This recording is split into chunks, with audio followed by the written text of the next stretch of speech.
Oh, thank you, Stephen. All right. Can't hear.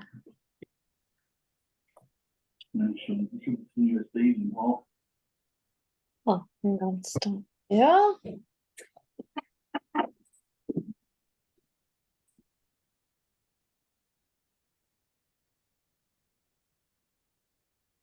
We're just waiting for people to join. So say hello to each other in the chat and maybe where you're dialing in from today before we get started.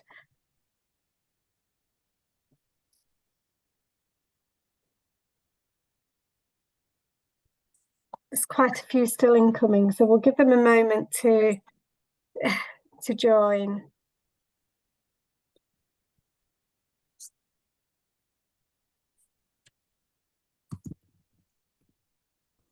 One moment. Yes, and do type in the chat where you're from, where you're dialing in from.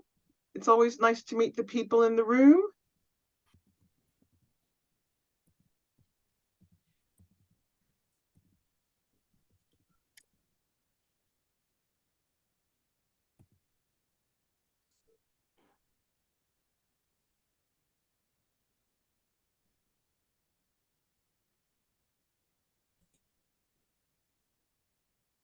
Okay. We're coming up to about 30 participants. Carol, do you think we should make a start? Because we do have a jam-packed agenda. Yes, I would go ahead and make a start, because we do promise not to keep everyone longer than the lunch hour. Brilliant. Okay. So good afternoon, everybody. My name is Sandra, and I look after the My Food community and the networks programme as part of Get-Togethers, which is a Soil Association programme funded by the National Lottery. So today we have the amazing Carol, who's been looking after our Back to Roots site on Circle and moderating it as well. So we'll go through a little bit more about Circle later, but we've also got Catrina with us today, who's going to be talking about the Heritage Seed Library that's kept at Garden Organic. And Carol and Tenesia, who are also online, will be going through their harvest and their celebrations of what they've been able to achieve in the Welsh weather as well. We have time for Q&A at the end. I will not be fielding any growing related questions, so we have enough people online. So if there is a question that comes up and you have the answer to it, please do share. And then we've got a couple of thanks and what's coming up next for Food for Life get-togethers as well. So I'm going to hand over to Carol. Would you like to introduce Catrina before she starts off? I'll do a little bit of a recap in case some of you were not at our first session. So my name is Carol Adams, and I'm a part of My Food community who really nicely funded and have supported Back to Our Roots. And basically, Back to Our Roots ran in South Wales, and we just supported people through the growing season from March, last session in October, growing global vegetables. And from that, this network was born. We had our first session about a quarter ago, 3 months ago, and there was an interest in an ongoing dialogue on supporting communities to grow global vegetables and also share skills and knowledge. So this is our first session, and I am really, really delighted to introduce you to Catrina, who is the head of the Heritage Seed Library at Garden Organic today, who will give us a presentation, and then followed by Tenesia and myself. Catrina, over to you. That's great. Thank you so much for inviting me to come along and chat with you. And over the next 15 or 20 minutes, I hope I'm going to bring you into the world of the Heritage Seed Library and give you some idea about how we have the collection, how we're expanding it, and really how we are including some more recent heirlooms really into our collection, which I hope reflects and represents the horticultural and cultural communities across the UK. and also give you a little bit of information about how you can get involved and how you can find out more.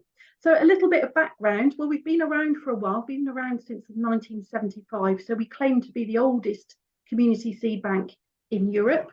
And essentially, we currently have a collection of about 800 heritage vegetable varieties. They're all rare in the sense that they're not commercially listed. So generally, you can't go out and buy them in the shops. They may well be heirlooms that relate to people and places, so that we have lots named after people. These might be varieties that were never commercially available, but have been very carefully and nurtured over many decades, if not centuries, and brought into the collection for us to look after. We think the best way to conserve varieties is to get people growing them again. So we very much an organisation, a membership organisation, where people can access the seed, and I'll talk a little bit about that later on. We do this organically. Our overarching charity is Garden Organic, and so our practices are sustainable as well. Could you take a look at the next slide, please? So I thought I'd just bring along a couple of examples, really, to just give you some scale. So the vast majority of the varieties in our collection date back to the 19th and 20th century. But we do have a few older varieties. So, for example, pea carling, maybe the 16th century, maybe the 17th century, dates back a fair amount of time and reflects the kind of local traditions around the stories behind them, where they came from, how they're cooked. You know, everybody making some claim as to where they originated. But we also have some more recent heirloom varieties in the collection, again named after people and places. And the more recent heirlooms have come from varieties emerging from a project that we did back in 2012 called Sowing New Seeds.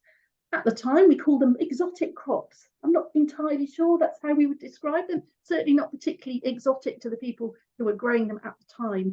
But from that project, which looked largely at allotments and community groups across the Midlands, but also a little bit further afield, started to bring in UK adapted crops, perhaps that many would not have been familiar with maybe 100 years ago, but were now thriving in plots and veg gardens across the UK. The next slide. And as part of that project, the outcome of that was a whole new generation of heirloom varieties that we've brought into the national collection, of varieties that have adapted to UK growing conditions. And for that, that's really important part of our messaging. The reduction in our genetic resources, our ability to respond to climate change, they're all important parts of the toolbox that we need to develop better adapted crops in the future. So we're really delighted to have you know, a wider, broader spectrum of crops that people want to be growing in their back gardens across the country. Next slide, please. So amaranth, for example, is a really good example of that, and really reflects also how well travelled it is as a food crop across the world. We've recently done some workshops with colleagues in Scotland and in Birmingham, looking at the different culinary and horticultural traditions associated with this crop, and it is really you know, a very broad range of types, eaten for its leaves, its stalks, its seeds, for medicinal purposes, for culinary uses. I'm really delighted that we've got around 6 now in the collection, but we're obviously looking to expand that further. Next slide, please. Importantly, and again going back to our messaging, these crops have often been selected and developed over time by their growers to really thrive in the spaces where people live.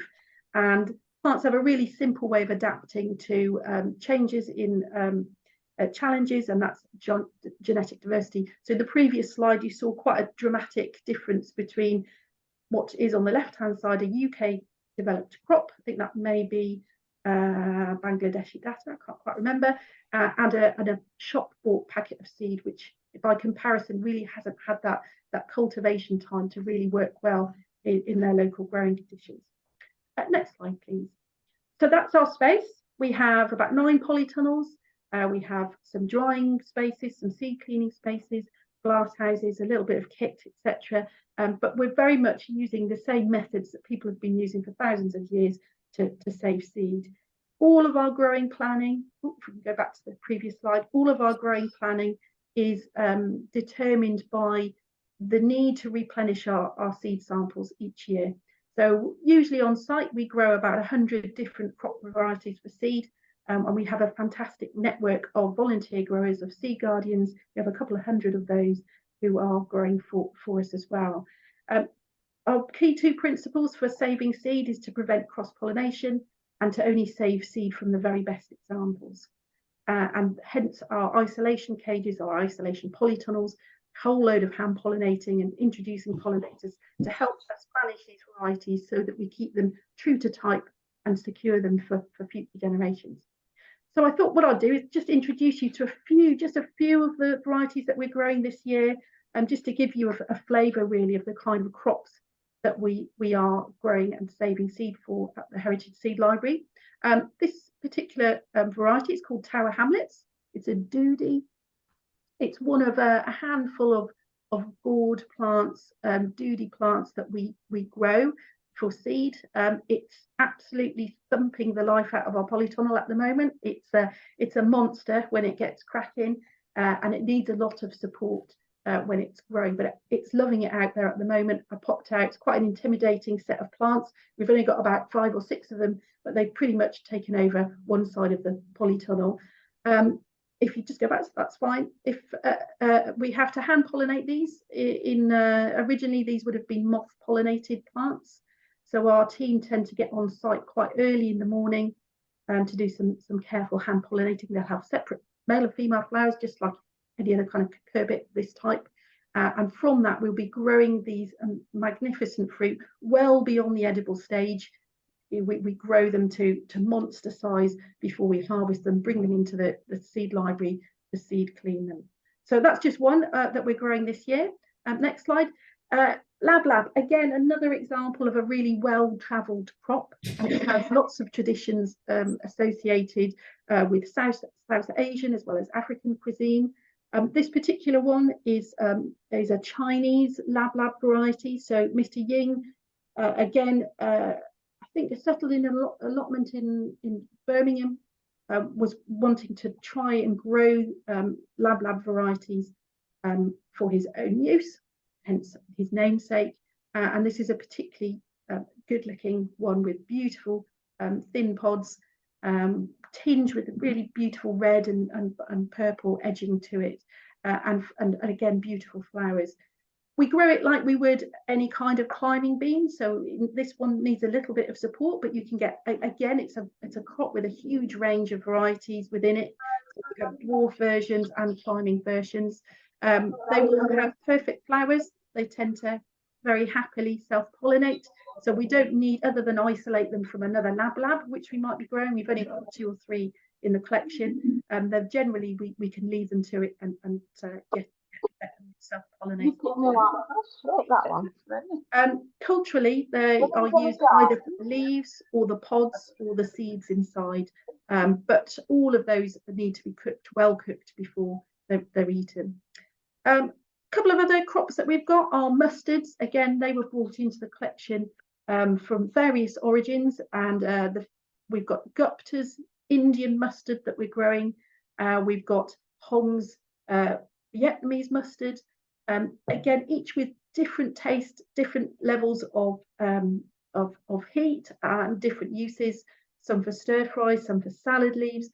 We will isolate these from each other. They need to be isolated by at least 1,000 meters to prevent them from cross-pollinating. So we keep them in separate polytunnels. They're annuals. So in terms of seed production, they flower, produce their yellow seed heads like any brassica, and then we introduce pollinators. And for us, that's usually buying in several pints of maggots, pupating them, and then allowing them to hatch. Not the most pleasant process, but one of our sort of methods of pollinating our crops. So hopefully at the end of the year we'll have a really good share of mustard seeds. Got quite a nice long shelf life as well, and we'll be able to share that with our members as well. The next crop, please. So this is Mr. Hong's. So this is Mr. Hong's Vietnamese shark fin melon. And this is an interesting crop for us, really, because this is our second year in a row that we've attempted to grow the shark fin melon. So for those of you who might be less familiar with this type of crop, it's not a melon, although it does look like a watermelon-ish on the outside when it's fully mature. But it's grown traditionally as a kind of texture substitute for shark fin soup. So you create a broth with the same texture, doesn't taste of shark or anything aquatic, I can assure you, but it's really grown for its texture historically. Now, Mr. Hong's did such a great job of creating this heirloom variety that worked well in UK growing conditions that last year, when we put it in the polytunnels, it just didn't want to have any of it. I know we had some hot spells last year, the same way we've had this year. It just couldn't cope with the heat in the polytunnels at all. Timing wise, because when we had the heat wave, that would have affected it. But essentially, for most of the year, it would only produce male flowers, which from a perspective of seed production is a bit of a problem, because it's the female flowers that you need to start off the production of seed from its fruit. And we found that by the end of the year, we only had one tiny little shark fin melon after several plants and half a polytunnel taken up with them. So what we've tried this year, which is a bit different, and credit to Mr. Hong's development and breeding for this particular variety, is we've been growing them outside. They will cross-pollinate with another shark fin melon, but we're pretty confident that there aren't any other shark fin melons growing nearby. And in fact, we've been using the same variety in our display garden the other side of the site to make sure that that doesn't happen. Insects have been visiting the flowers. I'm very pleased to say that when I peeked under the big leaves, that there are plenty of shark fin melons growing this year. So we are hoping that we'll have an excellent harvest later on this year. I think from our perspective, being able to show that these varieties have been developed and worked really, really well in UK growing conditions is a really important part of the messaging that we have. So how can you get involved? There are lots of different ways, really. In terms of accessing the Heritage Seed Library seed, I may have mentioned at the start that all of these varieties are heritage but not commercially listed. So in fact, under UK seed legislation, it would be illegal for us to sell the seed. So as a result, we have a membership scheme. So members can join the Heritage Seed Library. Their annual membership helps support the conservation work we're doing to find, grow, and produce seed, share that seed with our members. So you can join. And then in December, we produce an annual seed list. We usually make anywhere between 150 and 180 varieties available each year. This year, we've got 10 of our 20 or so heritage varieties that we collected from the Sowing New Seeds project and brought them into the collection, including some achochas and some more amaranths, some chop suey greens, a different doody and a lab, a different type of lab, and a Mr. Dalglish's shark fin melon, which we can include as well. So if you wanted to get involved, you wanted to access the seed, that's one way. Join the seed library and get involved that way. We do also try and support seed swaps and other community events where we can. So where we have seed that's a little bit older, been looked after well in our cold store, but we take it out of distribution to our members, we can try and supply that seed. We do have a limited supply, but feel free to get in touch if you are running a seed swap. We can talk you through how we might be able to support that, either by advertising it or perhaps even providing some seed for that event where we have seed available. Some of our members who take on that have also become involved as seed guardians. So I mentioned that we have about 200 growers for us at the Heritage Seed Library. We tend to share varieties that aren't too tricky to grow for seed. So if you're a complete beginner and you're a member of the Heritage Seed Library, you might want to take on a pea or a French bean or something else for us. Very straightforward to do, and we can provide the seed and the information about the varieties we need some help with. Another way you can get involved is to perhaps take some involvement in our citizen science programs.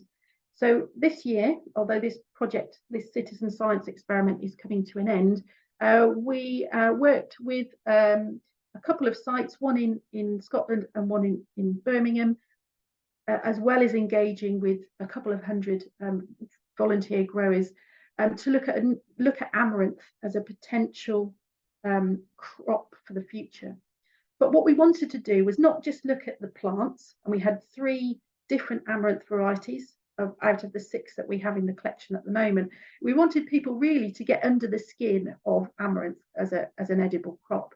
So not only have we asked them to provide us information about the plants they have in front of them, but we've also engaged with the community to tell us about the background, if they've ever used that crop before, or whether they is something that they commonly grow, and tell us about what it is they value about this crop. Is it as a kind of spinachy type leaf? Is it for the seeds? Is it for the stems? And we've collated a huge amount of information, which is really useful for us to understand what is of value to people who are growing these crops, and really help us with a search for the future additions to the collection.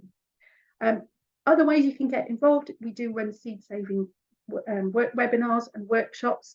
We're planning our members experiments for next year, and we are thinking we might be looking at another crop, maybe in a chocha, and do a similar experiment with that. So compare a couple of varieties, gain some feedback about how people have found them, whether they found them useful, what kind of a chocha do they value most, what kind of heritage varieties we might be on the lookout for. So we really do want to find out more about future useful crops that we can bring into the collection ourselves. And I'll be happy to sort of share the details of that when we've got a little bit more information about how you might be able to get involved in that for next year. Loads of resources on our website which you can access for free, so feel free to jump on the Garden Organic website and take a look. We've got growing cards, we've got some recipe cards, and even some videos for some of the crops we're growing, as well as sort of general seed saving guidelines. But if there's anything on there that you can't see, we're always welcome to drop us a line at hsl@gardenorganic.org.uk, and we'll do our best to provide more information about any of the crops we are growing or would like to grow. We'd also love to hear from you if you've got that next lovely heritage variety, that next Mr. Hong's shark fin melon, that we would love to be looking after as an important genetic resource within our national collection, so that we can make sure that they are looked after for future generations.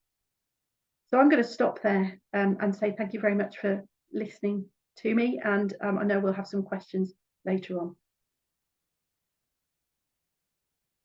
Wow, Catrina, thank you so much. Thank you so much. I know later Chandra will show you Circle, because some of the resources that Catrina mentioned, we've got links as well in Circle. We're really trying to build a place where people can dive in, find resources, and share resources. But so some of these you'll find on Circle, and Catrina, I hope you're in Circle so you can pop things in there as well. So it's sort of a one-stop shop for resources. I think I'm up next. I see from the slide deck. So I've introduced myself earlier. My name is Carol Adams, and with the help of Food for Life, just like Chandra had a brain freeze, we started a project, and it really was looking at several issues, just to give you the background. One was the expense of global vegetables. If we want to buy okra or amaranth, or as I call it, callaloo is hard to find, it's expensive. If you don't live in a big city, these vegetables are hard to find. And the other one is a concern for the climate. Are there things that we can grow here that we don't have to import? And we really started from the very beginning, how to grow, starting from planting seeds. And Catrina, on the top left is some of that amaranth. from the citizen experiment that I tried doing. A little bit crowded, but it was really taking people from the very beginning. And also the important thing about the project is people grow in different ways. Not everyone has access to an allotment. Not everyone has access to a community garden or time for a community garden. So it was looking at the skills needed to grow, whether it was in your own house, your backyard, an allotment, or a community garden. Next slide, please. So we really had some novice growers with the delight of their first radishes or their first cucumbers. And we came together monthly, really in a community center to learn and share together. And you'll see on the bottom left for me, that is my first okra coming out. So it really was just a delightful year of really from seeds to learning how to pot on, repot, everything that you think someone might already know about planting. We just assumed people had no knowledge, and most people didn't, and just were taking them through the growing season. So next slide, please. Some of the things that we grew. The big photo, I call that collard greens. In other cultures, it's Sukima wiki. We had mustard greens, perpetual. People grew what they wanted to grow. So that was either global and local vegetables. Lettuce was also very popular. And, it was just amazing. We have a WhatsApp group where people shared their photos. So I'm just showing you a few things. Yes, it is great. It is good to see okra growing. It did grow well. Next slide, please. And we also learned about cuisine. So, sometimes when your green tomatoes don't ripen, well, we had one of our members that shared the recipe for the most delicious green tomato curry that she brought to one of our sessions. Anyone, if you want the recipe, I'll pop it up in circle. It is delicious. It's like next year I will be growing tomatoes just to have extra green ones. So not only was it a chance, there we go, thank you. On the bottom right, do you see that pale colored flower? That's the okra flower. So we've got okra. Again, we shared some recipes. People grew okra, tomatoes, chili, and what was delightful is to see the food that people were able to make from what they grew. One of the misconceptions for me, and I think that's one of the reasons for the project, was, oh, these things can't grow in the UK. And to be quite honest with you, this was my first year growing in the UK. I grew back in the Bahamas, not in the UK. I just didn't think these things could grow. And now I'm like, oh my God, they can. Let's tell everyone. Everyone can. Let's share resources and knowledge and get everyone growing, because it can grow. Next slide, please. I think might be, okay, here we go. We've got here the amaranth, mustard greens. On the bottom right is huckleberry. We worked in partnership, and I think this is, and he couldn't join us today with, yes, there is so much disconnection. I agree. There are people that have been growing them for decades, and it really will be wonderful to get people together and share, swap seeds, learn from each other.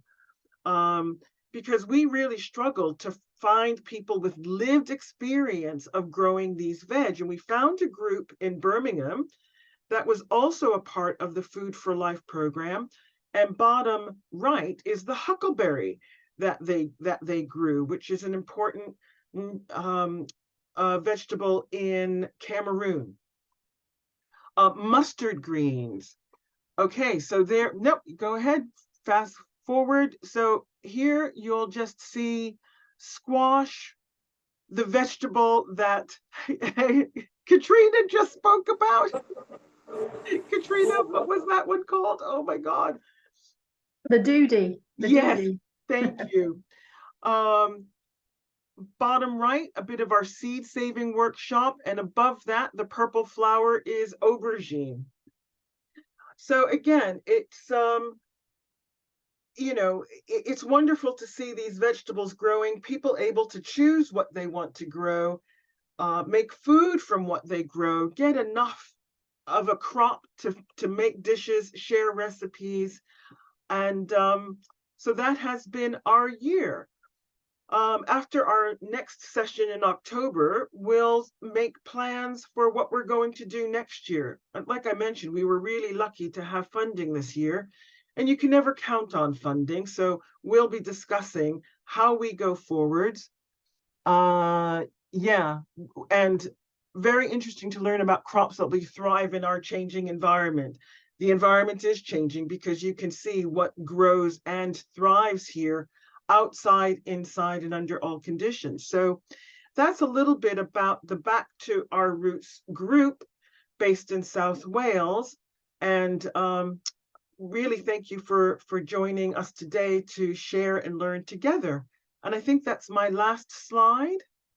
There we go. And so now I'm going to turn over to one of the members of our group, and you're on. Hi, everyone. How did you get to me so quickly? Can you hear me? Yes, We Tenesia, can hear hear you fine. you. And yes, Okay. it is quick, but that means we'll have lots of time for chat and questions. So hi, everyone. I was a part of Carol's wonderful group, and it was really nice. The curry was so good. That was not a lie. The curry was really, really good. But I represent Earth Organics, which is a natural organic skincare company. And you can go to the next slide, please. It all started in the allotment for us. So I moved here from Guyana in 2004. And the changing climate it wreaked havoc on my skin. A few years after that, I started working at the allotment with my husband's mom. We got an allotment plot, started growing, and it was the most amazing thing ever. I did grow back home, but I didn't think anything could really grow here that I was accustomed to eating. So we were growing the amaranths, we were growing, like you can see on the bottom left, our little pumpkins, and we were excited. We were going to make them pumpkins. And then the whole thing about, you know, what goes on your skin and what goes in your body, right? So I started having more of a plant-based diet to help my skin. And then we were like, well, we need to find really good skincare, and we couldn't find it on the market for good prices without chemicals. So we created our own thing. And that was it. That's how it started. The slugs in Wales are thugs. This is so true. So we moved here last year with the intention to grow more food, to grow more ingredients to our products. And in London, when we would grow food, the slugs would just come at the top, right? So we could put shells around, we could do all sorts of things, brambles. None of that worked here. The slugs were actually eating our crops from the root and the stem in the ground. And I'd never seen that before. So our pumpkins didn't grow, like even courgettes didn't grow. It was really, really crazy. But we've learned a lot. We got compost from the council. We thought it was going to be the best compost because it was organic. It wasn't. It's still going to take time. And we lost a lot of indoor growing spaces because we had access to polytunnels and then we didn't anymore. And then, as you said, the climate is changing, so things are changing. So it was a really interesting, difficult, but rewarding first year. And that's my little boy getting involved in the compost ad. And yeah, we were learning about seed saving at the Back to Roots session, and it was really, really interesting because obviously you're accustomed to buying tomato seeds, but you're not accustomed to saving them. At least I wasn't. So learning how to save tomato seeds, squash seeds, all that kind of stuff. Yeah, I agree. The worst compost does come from local, but back in where we lived in Bedfordshire, the compost from the council was really, really good. So yeah, whenever I had issues or I was struggling, I just pop a question in the WhatsApp group, or I'd see what other people were doing, and that would encourage me. And then meeting up really helped, sharing the food, sharing in the different cultures, and just meeting people that were on the same page. That was awesome. Next slide, please. So what we're doing at the minute is we are growing calendula, and it's the most amazing thing we've grown here this year. It's just beautiful, it's bountiful, the flowers are beautiful, it's just like sunshine. So the first thing we've done is put it in our bath salts. And the second thing we did was we've just launched a lip balm, and we use the calendula flowers in it. And we usually import these flowers. That would be how we would get them from here for our products. But we really wanted to start cutting back on our footprint, and with how things are going, we just wanted to grow as much as we can. So the future plan is to hardly import. I think the only thing we'll import is shea butter and cocoa butter, but everything else will be on this land, from this land. So yeah, so from seed to jar, our soil's organic, our seeds are organic, and we just do as much as we can to protect the environment. Like, we've seen loads of frogs here, lizards, we've even seen owls. Like, it's crazy the amount of wildlife. That's where we're at, and we're in West Wales as well. Next slide, please.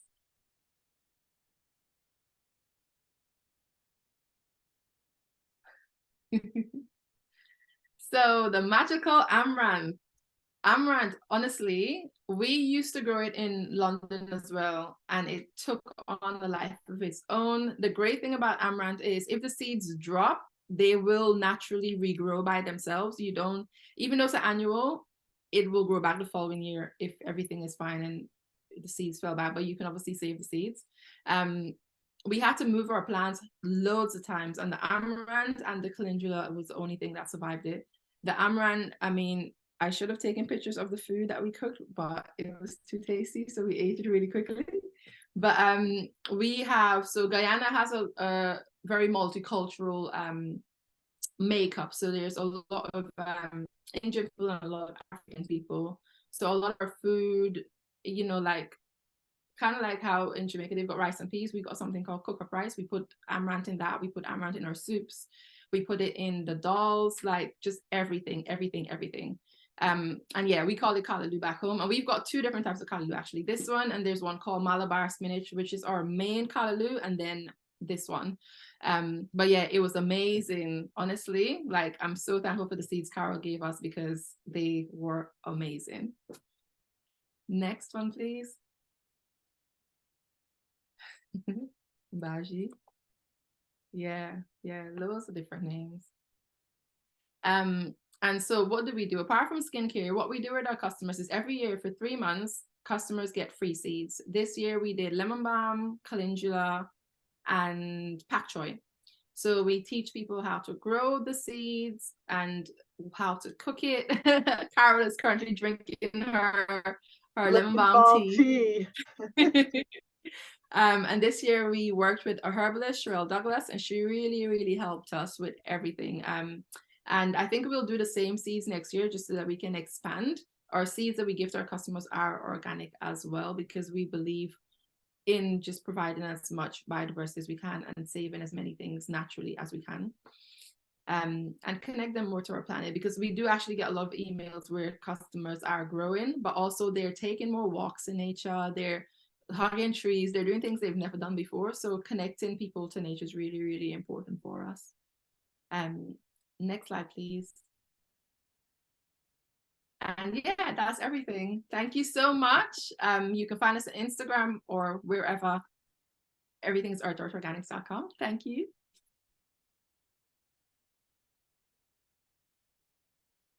Thank you so much. We're at that point in the program where we have time for questions and answers. Chandra, how do you want to do this? Stop sharing and we go to full screen, people just unmute. How would you like to do questions and answers? I think that's a great idea. So if you do have a question, pop your hand up, virtual or real, or pop your question in the chat. There's already a couple of questions come in, so I'm going to just sift through the chat, and then our presenters can offer the answers or a solution. I think the first question came up, Catrina, was for you, and it's whether or not schools could get involved in some of the citizen science work. I think that's what the question. Yes, absolutely. And we've had schools involved with the Heritage Seed Library on all sorts of levels in the past, whether as seed guardians or growing for citizen science experiments. So by all means, please feel free to get in touch at hsl@gardenorganic.org.uk. I'll find out a little bit more about what you have in mind, and then we'll see how we might be able to help or work with you. Or schools can just become members of the Heritage Seed Library. So there's lots of different ways of engaging with the varieties in the collection. Thanks for that question. Oh, brilliant, Catrina. Thank you. Okay, so there's lots, Carol, there's lots of interest for the recipe. I see green tomatoes. So, Chandra, when you show people where we are on Circle, I will post it there afterwards. Absolutely, yeah, and we will share the link to join Circle as well. It's not a private space, but it's an open network to share learning resources, tips, pictures of what you've grown or how it's growing. Yeah, that's great. And I'll do that just a little bit after this Q&A. Does anyone else have any questions? Because that's the only one I've spotted in the chat, apart from the recipes. I think he's talked a little bit about the quality of compost and the challenges that we face around, composting and making our own compost as well. Oh, we've got a lot of people growing callaloo. Hello to Cocoa Collective. I follow you on Instagram. Lovely to see that you've got callaloo growing. Where are you here? Where is the Cocoa Collective based? Where, if you can. Hi, Carol, that's really nice to know. Yeah, we've got a few beds of callaloo growing, and the red, is it amaranth version as well? Yeah, and they are lovely. Thank you. And sorry, where are you based? We've got our main site in Bellingham, Lewisham Borough, and then we've got a youth-led site in Catford. Brilliant. Thank you. Does anyone have any growing or any questions really? I'm just thinking who's involved here. I think I saw Anya online. Anya, were you looking to set up a group that some more with growing groups over in Halifax? Hi, Chandra. Yeah, can you hear me? Hi, Anya. Hello, everybody. Hi, Carol. Hi, everybody. Great webinar. Thanks for all of the real inspirational stuff. What we're hoping to do is to have something similar to what Carol has going on across a number of different growing sites connected with kind of different sort of, I suppose, groups sort of working, particularly across the centre of Halifax. So we've got people like Light of Back on board who are Black African heritage. We've got some Syrian and Kurdish people who are keen to get involved, who are connected with St. Augustine Centre. And we're in touch with our group who are looking after refugees and asylum seekers around a big Ukrainian community as well. So the plan would be that we'll kind of emulate a little bit of the project Carol's done with lots of her great advice and mentoring. So from February, March, using kind of community locations that are already being used, but also trying to identify some maybe spaces outdoors that we can kind of make community gardens out of, which are close to those areas already that are familiar. We're going to kickstart that though at our Calderdale food gathering, which is on the 5th of October. And what we're doing there is we're having kind of the launch really of a back to our roots kind of encouragement to tell a story and make conversation and become part of the food movement. So we have chosen 2 vegetables. And thank you, by the way, because there's a little bit of work actually, sort of the seeds of that were sown in the Mind Food community and it's part of our leadership grant. We intended to do it in June, but anyway. So yeah, long story short is we have encouraged groups from across Calderdale to take the humble potato and kale. It was important that they were vegetables that we could grow here, but that also were used across a variety of kind of cultures. And they are going to offer recipes and do some demonstrations and tasters about using those foods in a way that is culturally kind of reminiscent, indigenous, close to their hearts, reminds them of something, etc. So obviously, being Irish, potatoes are very close to my heart, and we would have a limited way we might look at them. So we're looking at Pakistani recipes around aloo gobi with supplementing the kind of spinach for hash. We're looking at lots of different recipes. So that's everybody's in the progress of putting that together. And the idea then is between 4 o'clock and 6 o'clock on that day, people will have the opportunity to come and taste and to tell their story and share their story using the food as a kind of a catalyst. So yes, that's us. Sounds amazing, Anya.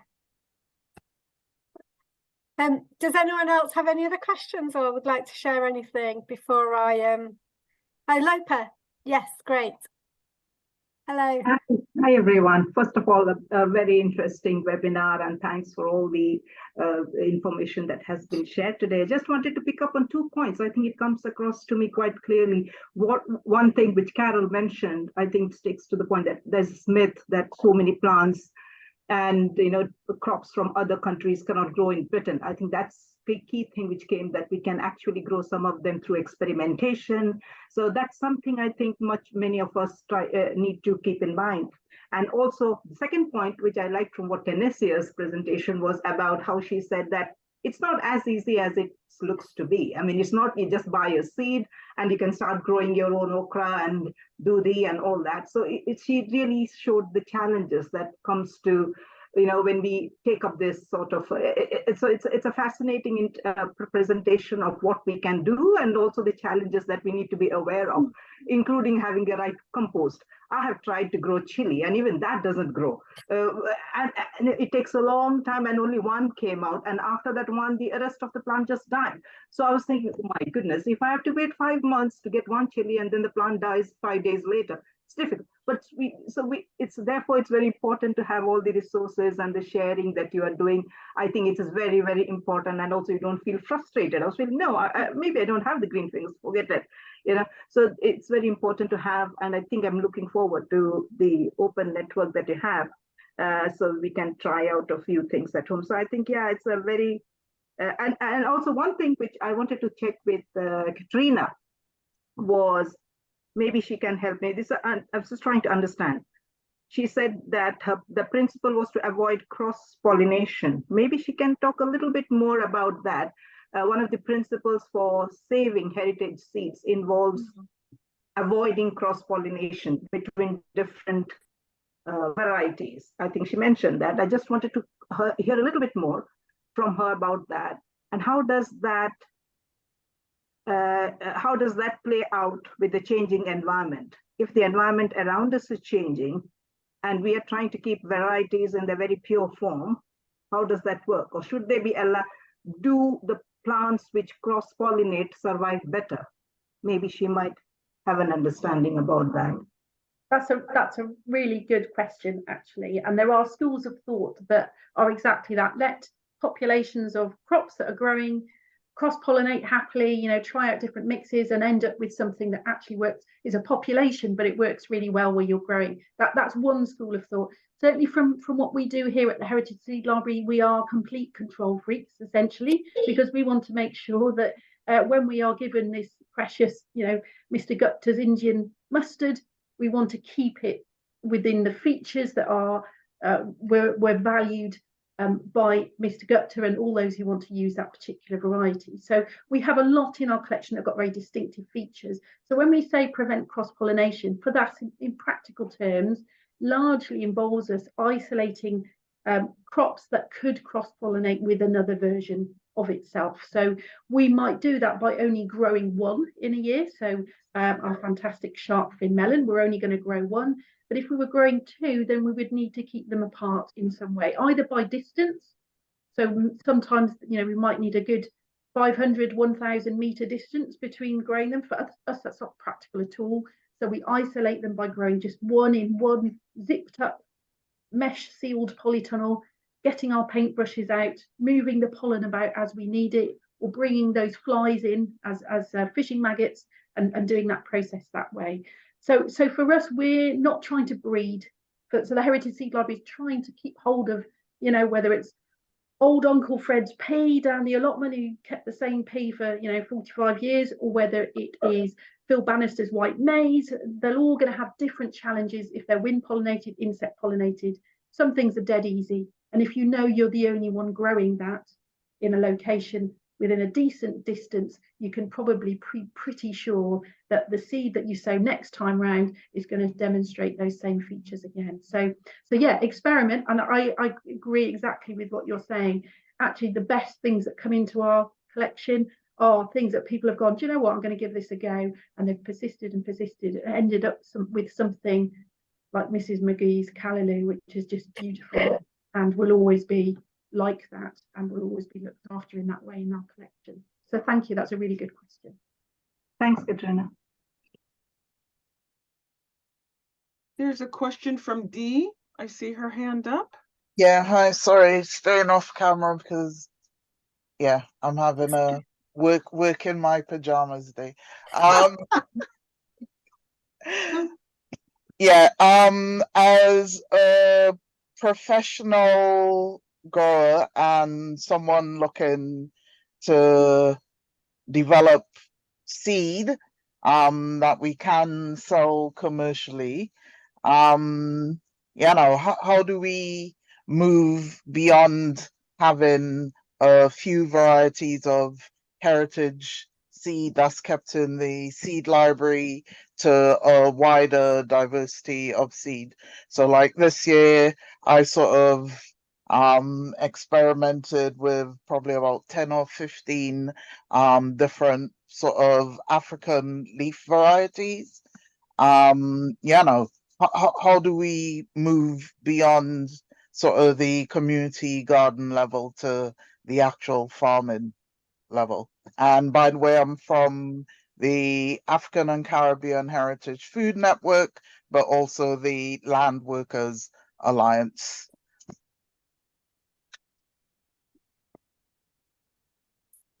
Would you like me to jump in? Do you want to answer that? Because I have no idea.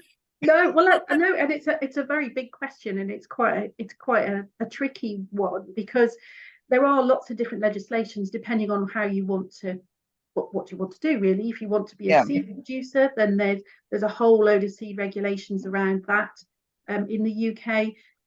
Hence the reason for the Heritage Seed Library coming into being, because changes in legislation were putting varieties at risk that people were commonly growing, saving, maybe even selling the seed locally, that they were at risk of disappearing. There are different regulations depending on whether you want to grow for food and, you know, that side of things. So it's quite a minefield, but I completely agree. All of the varieties we've got in our collection, the vast majority are what we call heirloom varieties. This is it's hard to define exactly, but often it's stuff that people have just been growing for themselves, that they now have named after themselves. They might be an ex-commercial variety somewhere along the line, or there's something that they've developed, bred for them and their namesake, named after them or their family. So and it very often they're the ones that form the majority of our collection, because they've never been taken on commercially. You do need to persuade someone to, you know, it's quite hard to produce seed and make a massive profit on it. You know, the margins are tiny, and it becomes very difficult to have a commercial seed production at that level. But it's about a whole load of things. When you've cracked it, Dee, please let us know. Yeah, because I'm coming at it from a right to food, and our right to our culturally appropriate foods. And rather than importing, there's so much that we can grow here. You're right. And climate, you know, heat and drought resilience as well. And I know the EFRA committee were really interested in what can be produced here at commercial scales. Yeah. I think the open pollinated is a really important part of that. So for us, we save seed because we can transfer those features from generation to generation with a bit of care. So we're talking about open pollinated seed, where people then have that seed back in their hands each time they grow it, rather than hybridized seed or something else. So you know, that's part of the mix as well. What we do want to do is have a better representation of crops on our national inventory. We report back to on a national level, what is it that we have in our collection as a genetic resource. I think there are lots of people doing fantastic things at grassroots levels, in their back gardens, on their windowsills, that aren't really represented at all. So I agree with you, Dee. We've got a long way to go to make sure that people can easily access some of these varieties that we know grow really well in the UK. Yeah. We have hands up for one more question. I want to get to that before Chandra so that we stay to our time. I know, I mean, it would be lovely if we could have these for hours and hours, but we try to limit ourselves to a lunch hour. I'm going to say your name incorrectly. I believe it's Dadirai. Perfect. Great. So yeah, thank you all so much. This is my first time on this network. I signed up a long time ago and just didn't find the time to come. I'm a community worker working for the big local program, which some of you may be conversant with or not. But I work on Welsh House Farm, which is an area just outside Harborne in Birmingham. We do a lot of community work, but we have a particular focus as well on the environment and what we can do with our green spaces. And that's sort of how we started, really. We have a community garden, and our area has largely become quite multicultural in the past 5 years. So you find a lot of people are growing seeds that they've grown up with. Some fail dismally, yes. Some are successful. I'm one of them. I am of Zimbabwean heritage. I come from Southern Africa, for those who may not be aware where Zimbabwe is. And it's great to know that I grew up with callaloo and never ate it until I came here. And I now know that back home they actually eat it. I never knew it existed. And it's one of those things that we learn as we go. But I'm quite keen on supporting the saving of seeds at a hyper-local level. And so being part of the network and maybe being able to visit the heritage, the garden organics would be a good start for some of us to encourage our communities, which are becoming quite, you know, multicultural, especially the migrant community, to support them in doing that. And to find ways, like you said, you know, how do we maybe stop cross-pollinating, or will that make it better? Or how do we cross-pollinate to make it more resilient or more adaptable to the UK environment? So all that is something that I would be keen to work on. So I will be following you a lot, and hopefully some of our residents will be able to join us as we go on this journey. But definitely visits to Garden Organics would be great. Well, welcome to the network. And speaking of the network, Chandra, I think it's one of the things before Chandra starts in the chat, as I mentioned, we're hoping to have these sort of online meetings once a quarter. And these are for you. If you can pop in the chat topics you would like to see at our next get together, because the topics, we would like to talk about what you want to talk about. So we'll keep going, and also you can pop it in circle as well. And Chandra, over to you. Oh, brilliant. Thank you. I don't want to keep anyone from their lunch. So really quickly, what's coming up next? So we've got the fantastic Circle platform, which we've all mentioned, and I will do a quick screen share so I can show you where everything is. But before I do that, I'll finish off this slide. So our next network session will be in Cook and Share Month, and Cook and Share Month will be launched on the 30th of October. Thank you, Bahari. And it will run through to the 24th of November. So our next network event will be slap bang in the middle of that during week 2, and it's themed Cooking for Joy.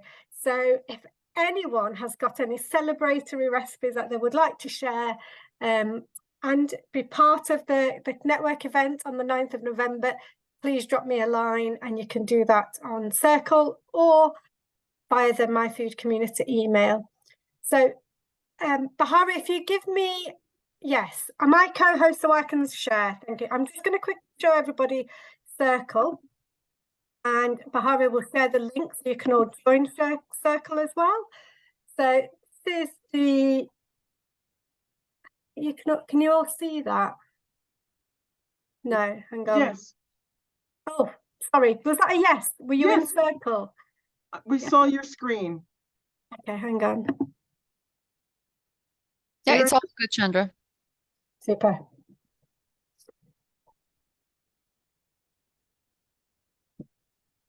Okay, so if I scroll down, so this is the opening page, and if you have a look here, this is where all our resources are. Can you all see that? Yeah. Yeah, super. Lots of questions and links to seeds and seed catalogues. Lovely pictures of what's growing from all our members on that group. So there's 195 people in this space. So there's lots of advice, resources, tips. So if you've got any questions, please post them here, and I'm sure someone will have the answer. Oh, there's writing a Q&As because I think everyone has it in the discussion, and lots of members here, and you can introduce yourself here and say where you're growing and what you're trying and what you're trialing and testing and how you're getting rid of those slugs that are thugs as well. So that is Circle. I'm really rushing and I'm talking fast, and I apologise for that. So we'll meet everybody else on Circle. And Carol, are there any thanks that you want to say before we close for the day? Well, I would certainly like to thank all of you for attending. Tenesia, thank you for your presentation. Catrina, thank you ever so much. And again, this network really is for you. If you have any topics that you would like to cover, go into Circle, join up. I'm in there, pop it in the Q&A. And like I said, we're trying to plan things once a quarter. And the main thing is that if you want support to set up a group or advice, I'm really willing to, I have now lived 1 years of experience with WhatsApp and the group. I had a meeting with Anya, who was on this chat. So I'm really willing to give my time and advice and things that I've learned over the last year. I think the more that we share, I think Dee raised the point that there's so many people that have been growing for years. But so if we can stay connected and share our experiences, then let's do that. I also can, I think, yeah, you'll find me on Circle. That's the best place. So that's it from me. So I'm just going to say quickly that this session is recorded, and we're going to add the recording to our Circle page. And please feel free to share the recordings and invite whoever from your network you think would benefit from joining Circles or joining these network sessions. We will be having more network sessions coming up every couple of months, and it would be great to see more people benefit from it. Thank you. Thank you all. Thanks, everybody. Chandra, I'll stay on for a sec so you can stop recording and I'll stay on for a sec. Katrina.